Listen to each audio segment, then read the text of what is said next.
Mi familia intentó vaciar mi fondo fiduciario 2 días antes de mi boda. Tenían un contador y 3 décadas de experiencia, tratándome como si fuera una hoja de balance. No sabían que yo ya había movido cada dólar. Necesitamos hablar sobre el fideicomiso, Cordelia. Es hora de que lo compartas de manera justa. Mi madre revolvió su té helado 3 veces, como siempre lo hacía antes de pedir algo. Mi padre deslizó un montón de papeles de autorización sobre la mesa de caoba. Me miró como un director general mira una adquisición, no como a una hija, ni siquiera como a una persona, solo como a un número que, de manera inconveniente, venía adjunto a una. Al final de la mesa, su contador, el señor Sterling, estaba inclinado sobre su laptop, esperando mi firma para liberar los fondos 2 días antes de mi boda. No levanté la voz. Le pedí a Sterling que mostrara el saldo en vivo antes de firmar una sola hoja. Mi papá se burló. Le hizo una seña a Sterling para que me complaciera. Sterling actualizó el portal, frunció el ceño, lo actualizó de nuevo. Luego giró la pantalla hacia mis padres. Todas las cuentas marcaban exactamente 0. Necesito retroceder 3 décadas para explicar por qué no sentí absolutamente nada en ese cuarto que no hubiera previsto ya. Soy mi abuelo, William Ashby, quien construyó un imperio de logística de envíos a partir de un solo almacén rentado en Norfolk, Virginia, el tipo de empresa que ahora tiene su nombre en equipos de muelle en 17 puertos y su fecha de constitución en una placa conmemorativa en el vestíbulo de un edificio que posee por completo. Era un hombre preciso y poco sentimental que leía los contratos como otras personas leen el periódico, rápido, completamente, buscando lo que estaba mal en lugar de lo que estaba bien, porque lo que estaba mal siempre era el detalle que importaba. En su vida profesional había sido completamente implacable con la vaguedad, y en su vida personal aplicaba el mismo estándar a las personas que lo rodeaban. Por eso creo que él y yo nos entendimos desde que tuve la edad suficiente para leer un balance general por encima de su hombro en la mesa del comedor y hacerle una pregunta sensata al respecto. Me llamaba su debida diligencia, la nieta que siempre quería ver el documento original antes de creer en el resumen. Observó a mi padre, Ricardo, pasar 2 décadas tratando a la empresa familiar, como una cuenta de gastos personales, cenas con proveedores que se convertían en presupuestos de vacaciones, acuerdos de consultoría que pagaban a personas. Mi abuelo nunca lo aprobó, una fuga lenta y paciente que nunca activó una sola alarma, lo suficientemente grande como para forzar una confrontación, pero que, acumulada durante 20 años, se convirtió en un pasivo que mi abuelo finalmente decidió que era irrecuperable. Antes de morir, pasó por alto a su propio hijo por completo. El fideicomiso saltó una generación, quedando bloqueado tras cláusulas legales redactadas por una firma en Richmond que había manejado los asuntos de la familia Ashby desde 1987, mantenido en cuentas estructuradas que no pagaban nada y no permitían ningún acceso. Hasta mi cumpleaños número 28, que ocurrió con la precisión de alguien que había planeado esto desde lejos, para que cayera exactamente 4 días antes de mi boda. Mis padres trataban la fecha próxima como una empresa trata una conferencia de resultados. Había cenas en las que el estado de ánimo de mi papá seguía el calendario. Había conversaciones que rodeaban el fideicomiso como el agua rodea un desagüe, nunca llegando directamente a él, siempre apretándose más. Mi mamá había empezado a preguntarme sobre mis planes financieros a largo plazo, con ese tono específico que usaba cuando ya sabía la respuesta que quería que dieras. Noté que también había empezado a estar inusualmente atenta a mi relación con James, no con la calidez de una mujer feliz porque su hija se va a casar, sino con la atención de alguien que está monitoreando una línea de tiempo. Soy analista de gestión. He sido analista de gestión durante 6 años, trabajando para una firma boutique que se especializa en reestructuración corporativa, lo que significa que mi trabajo real, el que hago en salas de juntas, hojas de cálculo y declaraciones de 6 horas con abogados contrarios, es llegar a empresas en quiebra, encontrar los pasivos y ponerlos en cuarentena antes de que derrumben toda la estructura. Mi familia asumía que mi trabajo era solo papeleo. Ellos lo habían asumido desde que me gradué, porque no tenía un título que impresionara a nadie en las cenas, y porque los resultados de mi trabajo solían ser el tipo de resultado que no producía ningún listón para cortar y, por lo tanto, ninguna historia que contar en una cena navideña. Los números que desaparecían de la columna equivocada rara vez generaban una conversación interesante con personas que no estaban prestando mucha atención a de qué columna estaban desapareciendo. Habían pasado 28 años subestimando lo que le hace a tu percepción de una habitación el haber pasado tu carrera auditando sus pasivos desde adentro. La primera advertencia llegó 18 meses antes de la boda. Durante el verano, me comprometí. Mi hermana Savannah me envió un mensaje de texto un jueves por la tarde pidiéndome $150,000 para el final de la semana, citando un aviso de ejecución hipotecaria sobre una propiedad que yo no sabía que tenía en una calle de una ciudad en la que nunca mencionó haber vivido. El mensaje era urgente. Urgente en la forma ensayada de alguien que ya había enviado este tipo de mensajes antes y había calibrado su presión en varios borradores. Llamé a la oficina del registro del condado en la ciudad que mencionó. No había ninguna ejecución hipotecaria registrada. Revisé los listados de MLS. Ninguna propiedad que coincidiera con su descripción se había vendido a alguien con su nombre o alguna variación de él en los últimos 5 años. 2 semanas después, encontré un itinerario de viaje de lujo por Europa en su bolso, cuando lo dejó en la barra de mi cocina durante una cena que, supuestamente, era para planear la boda. Venecia, Lago de Como, la Costa Amalfitana, 3 semanas en otoño, justo en el mismo periodo en que noté la ejecución hipotecaria que ella decía que le iba a costar todo. Cerré el bolso y no dije nada. Archivé la información de la misma manera en que archivo todo profesionalmente, en una carpeta mental que etiqueté como pendiente, sabiendo que eventualmente se conectaría con algo más si la dejaba ahí el tiempo suficiente. La segunda advertencia fue el acuerdo prenupcial.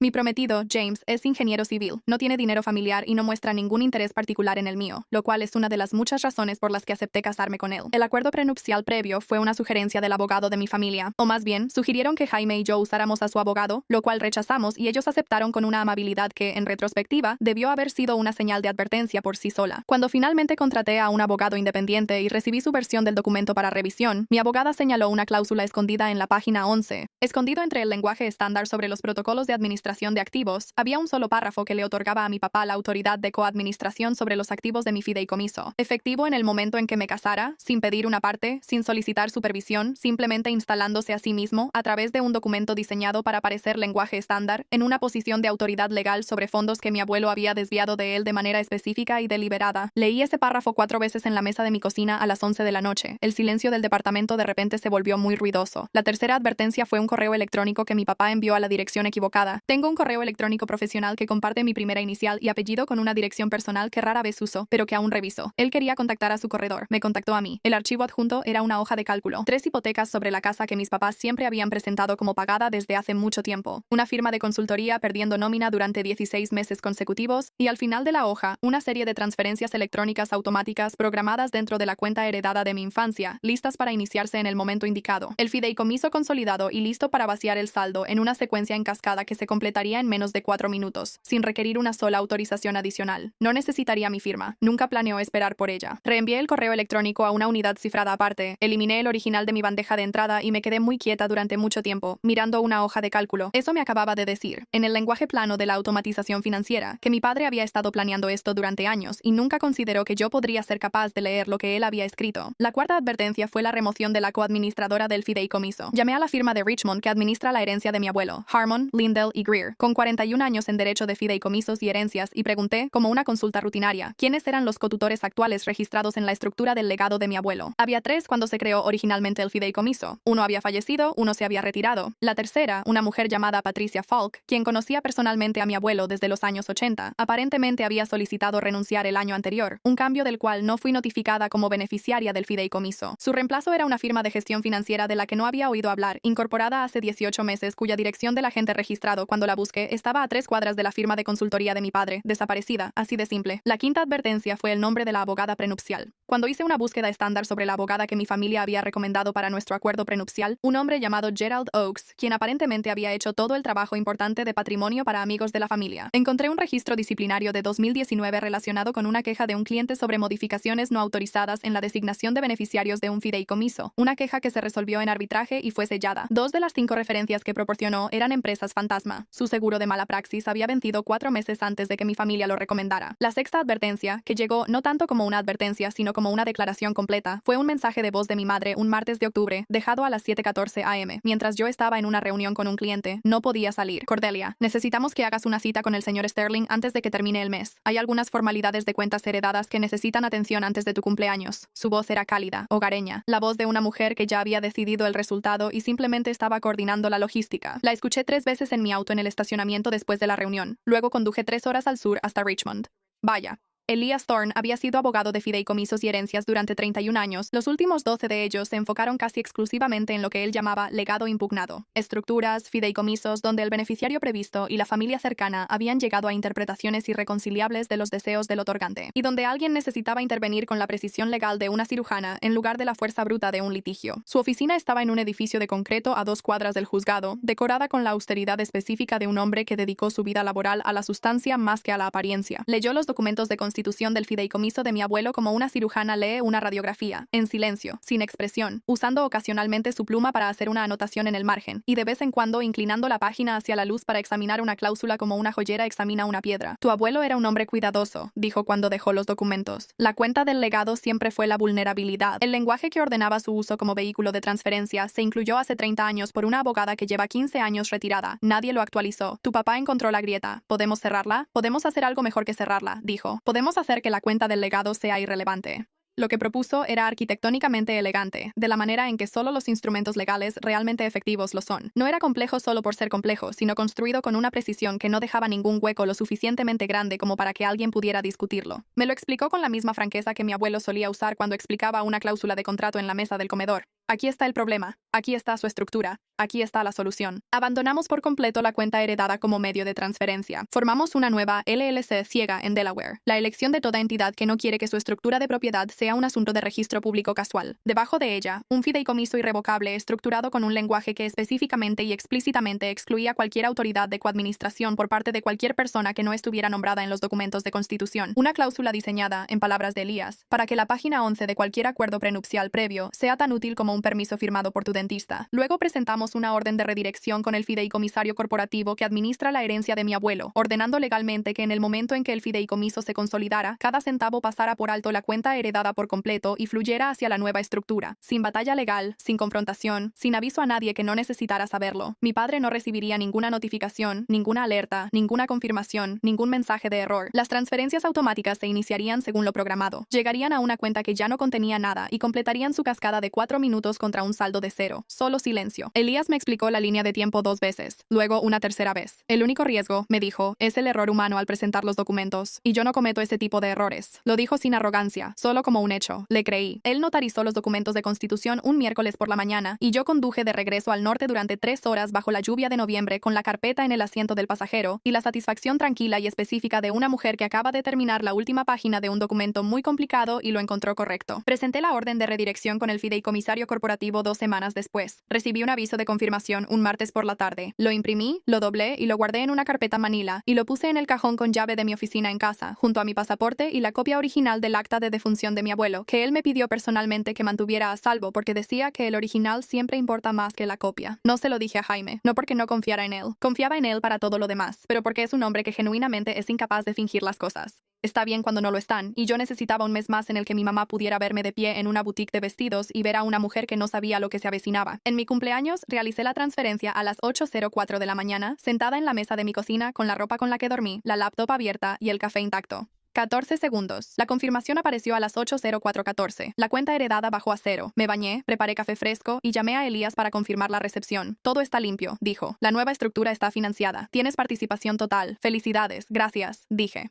No me agradezcas, dijo. Tu abuelo escribió el plan. Nosotros solo lo seguimos. Mi papá inició sus transferencias electrónicas esa tarde a la 1:52 p.m., según el registro de actividad con sello de tiempo que revisé después en la auditoría de la cuenta heredada. Mi mamá estaba sentada frente a mí en la boutique de novias a la 1:52 p.m., sonriendo a su teléfono con la satisfacción específica de una mujer que cree que está celebrando una transferencia que ya estaba perdida desde hacía aproximadamente 5 horas y 48 minutos. Me paré sobre el pedestal con el vestido mientras ajustaban los alfileres para las modificaciones. No revisé mi teléfono. Pausa rápida. Si quieres más historias como esta y de mejor calidad, mi Spotify está enlazado en la descripción. 48 horas después me llamaron a una suite privada en el Club Campestre. La mesa había sido arreglada con la intención específica de una habitación diseñada para comunicar poder antes de que se dijera una sola palabra. Mi padre en la cabecera, su asiento 3 pulgadas más alto que el de los demás. Un detalle que noté de inmediato porque era el tipo de detalle que él siempre notaba. Habiendo aprendido al principio de su carrera que la posición física en una negociación era una señal que la mayoría de la gente no registraba conscientemente, pero a la que todos respondían. Mi madre a su derecha, el té helado ya servido, 3 vueltas dadas antes de que yo siquiera me sentara. Savannah acurrucada en una silla al otro lado, desempeñando el papel de la hermana desinteresada que simplemente había venido y no tenía ningún interés particular en nada de esto. Una actuación que me parecía casi admirable por su constancia, considerando que su itinerario europeo estaba actualmente doblado en mi escritorio en casa, fechado para la misma semana que su inexistente ejecución hipotecaria. El señor Sterling al otro extremo con su laptop, los hombros ligeramente encorvados en la postura de un hombre al que le habían dicho que su papel era abrir un portal y girar una pantalla, y entendía que la reunión de hoy en realidad no era sobre él. Una silla vacía al otro lado de la mesa, colocada sola, la mía. El acomodo estaba pensado para hacerme sentir en desventaja numérica. Y lo logró, de la misma manera distante y clínica en que un argumento bien construido en un escrito legal te hace respetar a la persona que lo escribió, incluso mientras lo estás desmontando. Mi padre deslizó los formularios de autorización sobre la caoba. Colocó una pluma plateada encima, su propia pluma, la que usaba para firmar cosas que quería que se sintieran significativas, la pluma que había usado en cada junta directiva que yo lo había visto dirigir. Me miró de la misma manera en que había mirado cada negociación de su vida adulta, como si el resultado ya estuviera decidido y esto fuera simplemente el papeleo. No preguntó, ordenó. Miré la pluma, lo miré a él. Pensé brevemente en mi abuelo sentado en otra mesa, en otra década, leyendo contratos como otras personas leen el periódico, buscando aquello que estaba mal. Antes de firmar cualquier cosa, dije, me gustaría que Sterling muestre el saldo en vivo de la cuenta de origen, verificación estándar. La expresión de mi padre no cambió en lo absoluto. Le hizo un gesto a Sterling con esa pequeña tolerancia indulgente de un hombre que concede una formalidad. Sterling abrió el portal, frunció el ceño, lo actualizó de nuevo, la segunda vez con ambas manos en el teclado, como si el problema pudiera ser mecánico. Giró la pantalla hacia la mesa. Las manos de mi madre cayeron planas sobre la caoba, con tanta fuerza que el té helado se movió en su vaso. El color de mi padre cambió por 3 tonos en aproximadamente 4 segundos. Rosa, luego gris, y después algo para lo que no tengo una palabra. El color de un hombre que ve como un número en el que había confiado durante años simplemente ya no está ahí. Savannah dejó caer su taza de café. No se rompió, lo cual parecía cósmicamente incorrecto. Sterling cerró su laptop muy despacio y miró al suelo. El banco no cometió un error, dije. Moví el capital, deslicé la carpeta Manila por la mesa. Adentro, los documentos de constitución del nuevo fideicomiso, la orden de redirección firmada por el fiduciario corporativo y con el sello de la firma, y el registro de auditoría con marca de tiempo de la cuenta original, mostrando cada transferencia bancaria que mi papá intentó ejecutar a la 1:52 p.m. En mi cumpleaños, cada una procesándose contra un saldo que había estado en cero desde las 8 de esa mañana, 14 notificaciones de fondos insuficientes, cada una con fecha, cada una con el mensaje automático que el banco envía cuando simplemente ya no queda nada que transferir. Mi papá tomó los documentos de constitución, leyó la primera página, la dejó sobre la mesa. No tenías derecho a hacer con mi propio fideicomiso lo que yo elegí hacer con él, le dije. Yo tenía todo el derecho. Elias Thorne puede explicarte las disposiciones legales específicas si quieres una segunda opinión, aunque su tarifa puede sorprenderte. Mi mamá intentó un enfoque diferente. Cordelia, tu abuelo nunca habría querido que tú...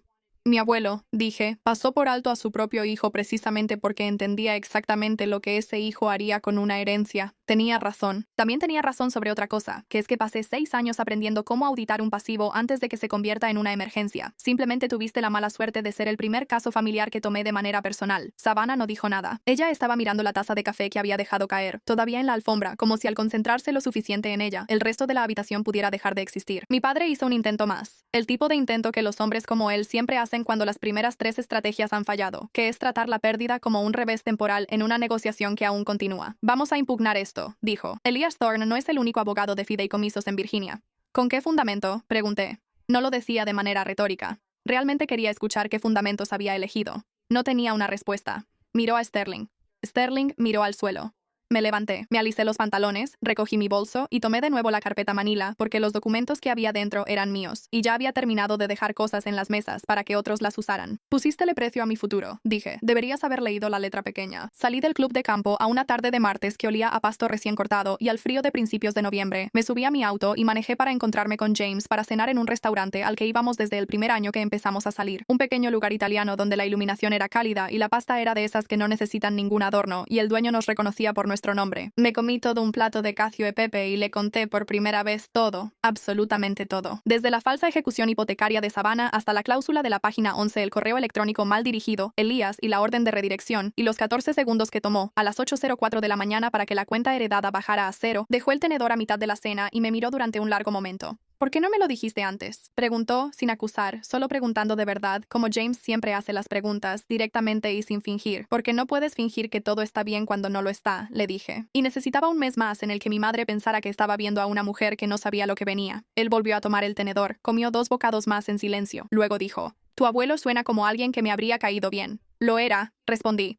Leía los contratos como tú lees los planos de puentes. Nunca se le escapaba un detalle estructural. James asintió. El asentimiento de un hombre que encontró esa comparación completamente satisfactoria. Bien, dijo. Me habría caído bien. Compartimos un tiramisú y caminamos a casa bajo el frío, y no volvimos a hablar del tema esa noche, lo cual es una de las muchas cosas que amo de él. Entiende que algunas cosas solo necesitan decirse una vez para ser comprendidas por completo. Las consecuencias legales se desarrollaron durante los meses siguientes con el impulso silencioso y minucioso de un proceso que había sido diseñado desde el principio para ser incontestable. Elías presentó una queja formal ante el Colegio de Abogados de Virginia sobre Gerald Oaks y la cláusula de coadministración no autorizada en el acuerdo prenupcial. Una presentación que hacía referencia al expediente disciplinario de 2019, al seguro de mala praxis vencido y a las menciones de la empresa fantasma, todo empaquetado en un documento de queja que Margaret Lindell, la socia principal de Harmon, Lindell y Greer, quien había gestionado los asuntos del patrimonio Ashby durante 38 años, preparó, y quien había conocido personalmente a mi abuelo, y quien, resultó ser, había estado silenciosamente furiosa desde que se enteró de la sustitución no autorizada de cofiduciario bajo la supervisión de su propio despacho, añadió su propia declaración jurada como un anexo suplementario. Oaks entregó su licencia para ejercer en el estado 4 meses después, citando razones personales personales en la declaración que su propio abogado publicó, que era el tipo de frase que satisface el expediente y no engaña absolutamente a nadie. Patricia Falk, la cofiduciaria original que había sido removida sin que yo fuera notificada, no había renunciado voluntariamente. Una revisión confirmó que la documentación de renuncia había sido presentada por un tercero que pretendía actuar en su nombre, sin su autorización ni conocimiento. Cuando Elías la contactó para explicarle lo que había sucedido, ella no se sorprendió tanto como se sintió confirmada de la peor manera. Le dije al abogado de Richard que la sustitución no se mantendría si alguien miraba de cerca, le dijo a Elías. Se suponía que nadie iba a mirar de cerca. La firma de gestión financiera que instalaron en su lugar se disolvió 2 semanas después de la reunión en el club de campo, presumiblemente cuando quedó claro que las cuentas que debía administrar no contenían nada y que las personas que la habían constituido ahora eran objeto de una queja formal ante el colegio de abogados con la documentación correspondiente. Margaret Lindell me contactó directamente en diciembre. Tu abuelo me dijo cuando redactamos el fideicomiso original que hacía esto porque creía que tú sabrías qué hacer con él cuando llegara el momento, me dijo. También me dijo que lo hacía específicamente porque estaba seguro de que tu padre no lo haría.